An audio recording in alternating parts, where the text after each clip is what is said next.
I somehow finished 14 books in February. I don't even know how that happened.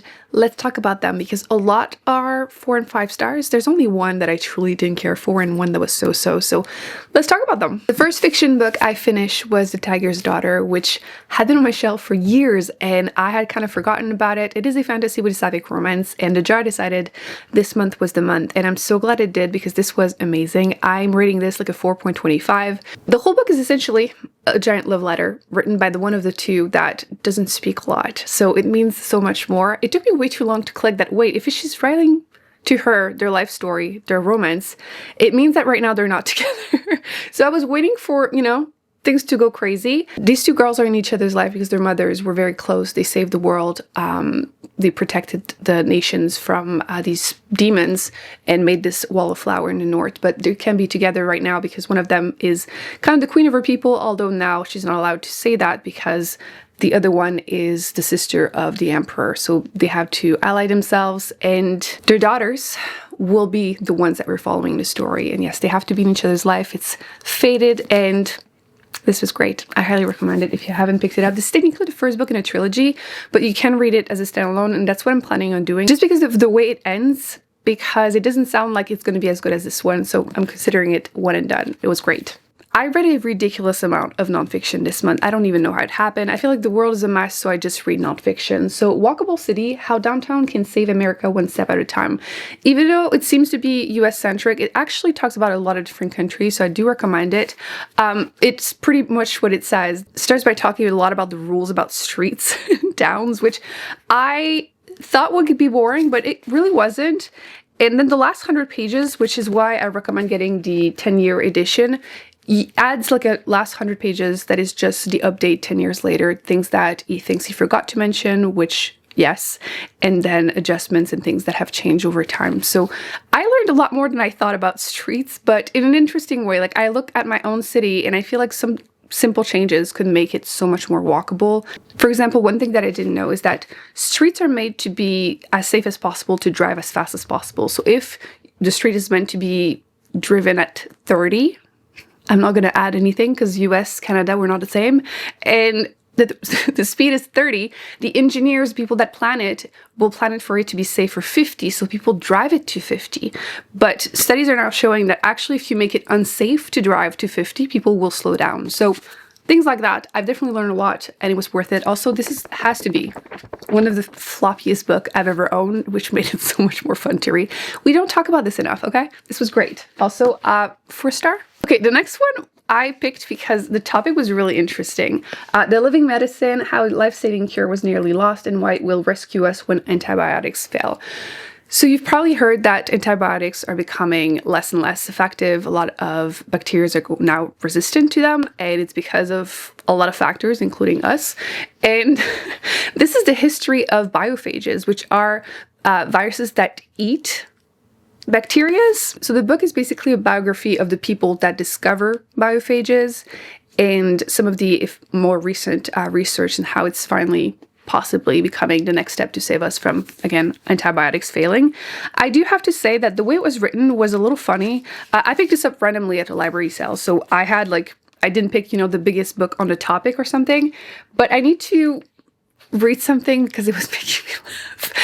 I feel like the author took a few liberties, which are just really funny. So every time we would be introduced to a new person, we would get a really weird description. For example, with high cheekbones, light brown hair, an enigmatic smile, and eyes of the honey hue that gloated with intellect, Eliava could be irresistibly charming. Children adored him. Women fell in love with him. Are we being serious right now? I feel like it brought less seriousness to the book. It was hard to take it seriously.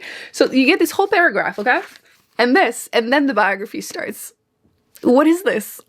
I've never read a book like this. So yeah, that was not great. But the rest was really interesting. I almost wish there was more about what we're currently doing. When was this published?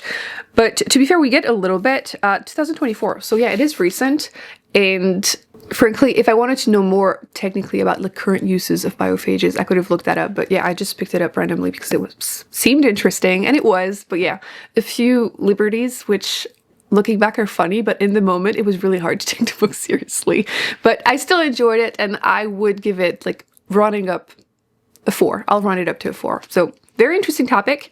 Highly recommend if you're interested. But yeah, the book might not be the one you should pick up, but you know. This has to be the most difficult book I've ever read on this channel. It's a nonfiction called Caliban and the Witch, Women, the Body, and Primitive Accumulation. So I went into it with zero knowledge. I just knew it was like a feminist kind of history book and that it was talking about the witch hunts, which I just wanted to learn about. But this is about a lot more than this. It's about how we went from feudalism to capitalism. There's a few hundred years and a lot happened there. A lot of war and revolts from the poor. Like basically after the Black Plague happened, it destabilized the powers because 30 to 40% of the population in Europe died. So there wasn't enough workers, serfs, to serve every lord. And that made the poor have more power. And obviously the lords didn't want that. So a lot of things happened. What brought us to capitalism was primitive accumulation, which I had no idea what that was. So that was the part that was kind of difficult. It's based on Marx's theories, and the author doesn't fully agree with him because she believes that he didn't include everything that should have be included, including women's labor, invisible labor, reproduction labor, for example, because if you have no new workers, nothing works. So that was super interesting. I put way too many post-its. Like, I will be rereading this 100%, and I will be using a highlighter because this is just stupid. I don't know if I can find like one thing to talk about because so many interesting things, but like I can't really quote it just like this. Let's find something. I didn't explain what primitive accumulation was, but it's all the accumulation of that labor and that capital that was able to give the people, the rich, the power to start capitalism. They needed to gain that capital, for example, the New World, right? Slavery, native people, just all that exploitation was part of it. And for example, in this one, that's the chapter is actually accumulation of labor and degradation of women, which that was one way to keep control over the masses because there was a lot of revolts, was to start degrading women, dividing to conquer, right? Anyway. Let me read you one thing because that made me giggle. It's not funny, but it is. So this is about first contact between the Jesuits and the Native American population. As often happened when Europeans came in contact with Native American populations, the French were impressed by their generosity, their sense of cooperation, and indifference to status, but they were scandalized by their lack of morals. They saw that the Naskapi had no conception of private property, of authority, of male superiority, and they even refused to punish their children. So the Jesuits decided to change all that in order to be able to trust them through the trapping fur exchanges. And at the bottom... The Jesuit greatest victory, however, was persuading the Naskapi to beat their children, believing that the savages' excessive fondness for the offspring was the major obstacle to their Christianization. So you're telling me that the savages are the one that don't want to beat their children and think less of women. Okay. Super interesting book. I highly recommend it. Yeah, it was challenging, but absolutely worth it. This is definitely one of, like, seriously one of the best nonfiction I've ever read. I actually found out I have another one by her on my shelf. I will be reading that. During my last book haul, I found a bunch of these nonfiction, a very short introduction by Oxford. Basically, they find an expert in a field and they write a very short, like 100, 150 pages book of their field. So of course it's just an overview and it gives you a hint, like, do you want to learn more about it? And if you do, at the end there's a further reading section so you can get their recommendation. Like, sure, you can Google it, but the expert can tell you which ones are the best ones, so why not? So I really wanted to, I mean, I got a couple and I wanted to buy more, but I told myself I'm going to read a few first. I was told that they weren't all amazing. Obviously, different author can be hit and miss. And this one, I would say it's probably kind of a miss. So this one is about the plague, which I was curious to read after this one because, you know, everything starts with the Black Plague. And I would say that this one just is too short. And obviously, their mistakes happen, but I feel like multiple times it wasn't even really that much of a mistake in the way it was written. I would just need to pause and like reread a sentence to figure out what the author actually tried to say. Like, he loved to use therefore randomly in the middle of a sentence, which to me made no sense. And like, for example, I'm pretty sure this one is a mistake. Like, English is not my first language, so sometimes I doubt myself, but like, that might seem explanation sufficient for the purpose. You know, like that one is clearly a mistake. So again, it took me multiple times, a few times, to figure out what he meant. And I just felt like this one was too short of an overview. It wasn't completely worthless. Obviously, I'm going to give this like a 3-star. I still found a few things quite interesting. And again, in combination was this one was fun. But because when you read 2 books on a similar topic at the same time, some things will stand out. For example, you'd be like, even after the plague stopped, there would still not be growth in population. Like, we don't really know why. But she would explain, oh, there was actually a lot of revolts and wars between the populations. Like, which one am I supposed to trust, you know? One thing I did learn, though, was the fact that I feel like in school, when you hear about the plague, you'll hear like from 1347 to 1352, for example, or like something like that. But no, they consider like much larger time frames for each of them. To be fair, like nowadays, the flu will circulate really fast all over the world. Back in the day, it was much slower, of course. But we would technically be in the 3rd one still. So anyway, it wasn't a bad book, 3-star. I do still want to learn more about the topic, but I will try more books from this collection before buying more, just in case. But I had been warned that they can be hit and miss, and this one might be a meh for me. Now we need to talk about the worst book I have read this month, by far. Listen, I love fantasy, but I feel like I have been reading less and less because when I first started watching and doing booktube videos, I used to check other people's list of like best fantasy series or just online, finding some lists because I wanted to read more. And looking back, I can say that like 98% of the authors on these lists are white men, which like in theory is fine. In practice, it's like 50-50 chance I'm going to have issues with the content, which is frustrating. And the last couple of years, I've been reading more female authors, kind of balancing things out and slowly going through the backlog on my shelf. And that's what happened with this one. People were saying that it was very much like Three Musketeers by Alexandre Dumas, which I did enjoy. And it kind of is, but like there's a lot more to that. For example, I gave up on the book halfway through, and by that point, the word whore was used 7 times. Like, usually to insult someone's mother, of course. One time to describe a building, which I can put that on the screen, which was very, very random. Like, it's like, is that your favorite word, Sebastian? Like, you can be a little bit more original than that. There's one time the word bitch instead, which, you know, adding a little bit more flavor. And of course, it contained my favorite trope, fridging. We hear the backstory of the main male character, how he started his journey. And it turns out that when he got married young to his wife, she got raped, kidnapped, probably raped some more and killed, which like, of course that would happen. And then right after, you know, he loses his mind. That's how he starts his journey. And actually his ghost, what does she say to him? She would say that if she just spread her legs for the Duke and his men one more time, they would leave us in peace. Those are the words she would use? Spread her legs? Okay. Come on. Like, it was just so ridiculous that it feels lazy at this point. Like, the world building, where is it? The backstory, of course it's that. Like, you can write anything. This is a fantasy world. And you choose misogyny. It's just a waste of my time, so it wasn't worth finishing. And I'm glad I put it down because the next like 2 books I finished were 5 stars. So the next fiction one that I finished was this one, The Underground Railroad. Amazing. This is it the one, yeah, the winner of the Pulitzer Prize. I don't read a ton of historical fiction. I had actually read the one by him, which was even shorter than this one. Like, this one is 300 pages, but like such a quick read. And it was so good. Like, you know, when you first start a book, you're literally first couple pages, chapter 1, and you already have tears in your eyes because you're emotionally invested. This is it. It's obviously about slavery in the US, but you're following a few different characters and their journey. What I didn't expect that sometimes you're like following another one and you go back a bit in time to get their side of the story, which was really interesting. And this was rough. It also includes more actual events than I expected. I don't want to spoil anything, but yeah, I had a few moments where a little bit of tears in my eyes, and yeah, it's worth the hype. That's all I have to say. It was amazing. The other one was this one. This is Doppelganger by Naomi Klein.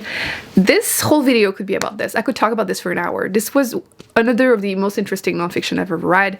I will be reading more by her, guaranteed. So this one starts, it seems like very specific, very unserious kinda, and then it becomes so much deeper. This is another example of things are a lot deeper than you think. So, oh my god, do you hear Claudia? I will not. I let her in so she won't scream at the door the whole time. So the situation start, the book start with Naomi being confused with another Naomi online, which turned out to be Naomi Wolf, which I have her book, The Beauty Myth, which will now be on hold. I had been told that like she, even at the time, some of the things she said, you know, it's a feminist book, she was recognized for it. Now looking back, people would label this more like white feminism, like we could talk about that in more detail, but she went into the deep end, tells it more like she calls it the far out.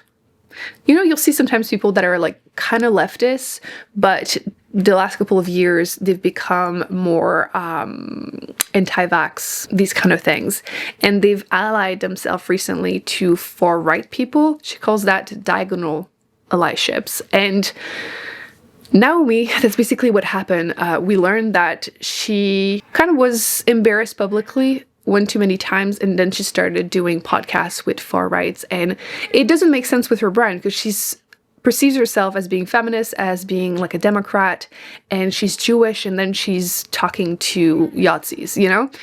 But more and more, Naomi Klein has been confused online with this other Naomi, and she's a journalist. She writes these very serious kind of books. Now she's being associated online with someone that is part of like this big disinformation.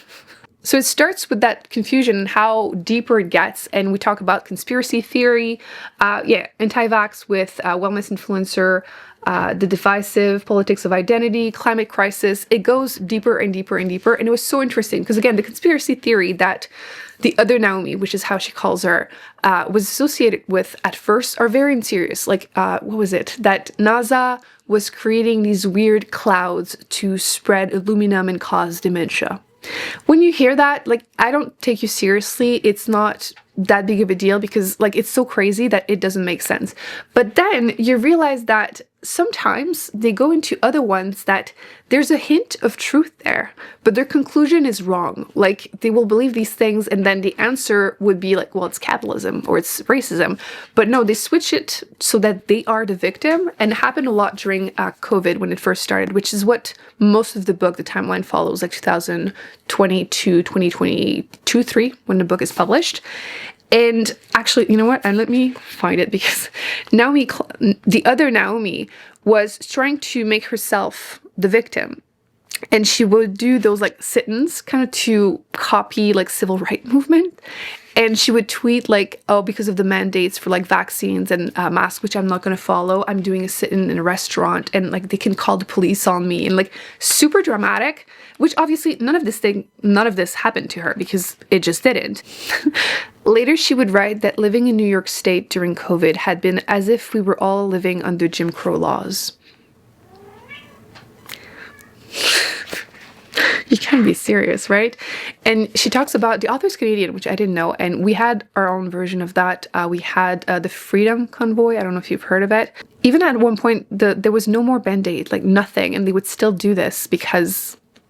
And you would see in these crowds that there would be literal Yahtzees with the flags, and then other people that would be wearing like the Jewish, star, and like it just makes no sense to have these people together. What else? They would have signs like medical apartheid or mandate equals slavery. There was one woman in Oregon that was a teaching assistant in an elementary school that, to protest the vaccine mandates, showed up to work in blackface to say she was representing Rosa Parks. So that's kind of how these things progressed, and her being associated with her more and more became more problematic for her. I can't do this book justice by just talking about it for 5 minutes on here, but I highly recommend it. Like I said, this is a 5-star. Claudia, you can't jump that high. One thing you might not know about her is that she is not a good, like, agile cat. Like, cats in your head are super agile, right? They can jump crazy distance, they never hurt themselves. Not her. She'll try sometimes to jump on the counter. Half the time she doesn't make it. Like, she's the clumsiest cat I've ever seen. Anyway, 5-star. I will be reading, actually she has another book called The Shock Doctrine, which I really want to read. She mentions it a couple times. Actually, she mentions a bunch of books that I've already either read or that I really want to read that were already on my TBR. So like, I need to read everything she has. Claudia, come here. Let's show your face to the people so they can see. Who's the clumsy girl? Who's the clumsy girl? Ugh. That's her. Pretty, pretty. She's a Velcro baby. And now I hear Chunky at the door too. There's a reason you guys aren't allowed in here. I know you want kisses. I can't give you kisses. I'm wearing lip gloss. Do you want to go break more things? Cat number 2. Are you gonna break things? Are you go break things? They're my most Velcro babies. Not the microphone. Not the microphone. Quickly, because this is funny, but it's not. This is a cry for help. Disability, visibility. Listen, I buy a lot of my books used. I've never had a problem, even though people ask me, and it's never been a problem, so maybe it was just luck. But this book, my cats have been absolutely obsessed with it, and that worried me to the point that I shoved it in the freezer for a couple of days, and then I put it out. They went crazy for it again, so I put it in a plastic bag and then Chip did this. So at this point, I think I'm just going to get rid of the book because I will not sleep well until it's out of the house. With that said, this is an anthology about disability, first point of view on voices from a bunch of different people, which the pro and the con in an anthology is that because you have so many different writers, some of the stories you will connect with for sure, and then some not. I don't even know which third cat is trying to come in. One thing that stood out to me that I really want to talk about is that one of the authors was mentioning that someone told them that, oh, if I were in your shoes, I would myself, which, like, we can all agree is a messed up thing to say, but it's something I've been told too. Which, like, you know, relatable. I can't eat gluten because I have celiac, so people will tell me all the time, like, oh, if I couldn't eat bread, I would myself. And every time, part of me just wants to say, you know what, now that you've said it, I'm gonna do that because of you. Like, why would you say that to someone? Like, ultimately, it's not that big of a deal compared to other things. And I feel like just in general, our society is so ableist that we want to distance ourselves from disability instantly to the point that we don't realize what can be a disability. Like, I wear glasses. Technically, that's a disability. We just don't perceive it that way. And at the end of the day, disability wouldn't be as big of a deal if society was built differently. Like, for a lot of people, all we would need is community instead. It's just not beneficial to capitalism, so it doesn't happen. People forget that we're all going to be disabled one day unless we die first. Like, all it takes is like one good flu and you're gonna have issues too. Anyway, this probably needs to be not in my house though. So I feel like this was a really good follow-up to this that I read last month, like Right-Wing Women. If you want to know more, like, this was published 43 years ago and this one 3 years ago. So 40 years later, this would be a really good follow-up. It's more like actual than this one. So I loved this book so much last month that I decided to read another one by him I already own right away. And I will say this one is the first 5,000 years. I am not someone that really likes finance books or even history books, like general history books. So this was going to not be as much my cup of tea, I was aware. I will say, looking at it from an anthropology point of view was a lot more interesting. So the first chapter and then the ending were like 5 stars. It's just that for me, the rest was too much. It's definitely a me thing. I think the average person would probably enjoy it more than I did. He was talking about how currently our society tends to perceive debt as a moral issue, and how when you look at a certain situation, maybe it doesn't make sense. During different times, in different society, it had different meanings, and he basically is claiming that debt was a thing before money was. So I would recommend it overall. It's just, I'm not really the target audience. I'm still glad that I read it, and I have another one by him on my shelf, which I will be happily reading. So this is probably a 3.5, but it's definitely just because of the me thing. The next one is also a nonfiction, because apparently I could not be stopped. This is The Power of Prions. So I am personally terrified of prions, but I don't know anything or didn't know anything about them, so I wanted to read about the topic, and this didn't turn out to be exactly what I thought it was going to be about, but it was a happy accident. So I already knew that prions are basically, you know, all these diseases like mad cow or CGD. Basically, we can't do anything when someone contracts a disease like that. So we need to learn how it works in order to fix it. And I knew that it was like proteins folding wrongly. The whole explanation is there. The author does say that he's trying to explain it for like the average person. I will say I would recommend having some prior knowledge because that was a lot to go through. But what I didn't realize was that apparently we have other proteins in our body that acts a bit like prions. So they're calling them prion proteins. And that can be related to other diseases like Alzheimer, Parkinson, ALS, and how understanding how one work could be helping for other ones. So we have some possible treatments in the future. So that was a topic. It was super interesting, but definitely not beginner friendly. Charlie, do you want to come say hi? Hi, baby. Hey, baby. Oh my goodness, look at this baby. Ugh. That's Charlie, the super skinny, agile cat. Okay. Not one thought behind those eyes. Not one. I somehow finished 2 audiobooks, which I haven't finished any in forever, so we'll take it. The first one was super quick, and it is How Fascism Works, The Politics of Us versus Them. I recommend it. I feel like it's pretty self-explanatory. I think it was like 5 or 6 hours, so super quick. I do recommend. And then the last one is called Shade. I just finished it. Let me get the whole title. The Promise of a Forgotten Natural Resource. Okay. I feel like this one had a lot in common with this one. I think the most fun I've had this month with all these nonfiction was to notice similarities, things they could connect with. And this one is more about, obviously, Shade, but like working on different architectures for the houses, how they're made, and how we came more in the US. They're more construction based on lower cost possible. So the AC. That was a question of time.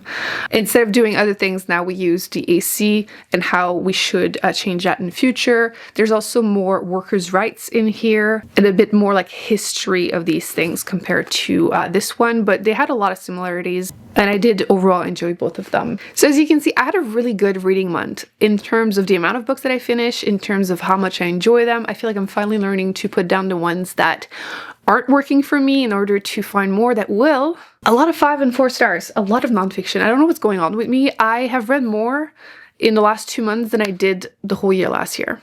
Actually, I think this is one of my most read amount of nonfiction in a year, except for 2022. But that's okay. That's okay. I am planning on attempting to do more decluttering on my shelves, so there are probably going to be some intense read it and haul it videos to come. I still need to organize my shelves, so I think we're gonna mix the two together. That's it. I hope you enjoyed this video. Let me know in the comment section your best books of February or your worst ones. If you have any opinions on the ones I have read, definitely include that too, and I will see you in my next video. Bye.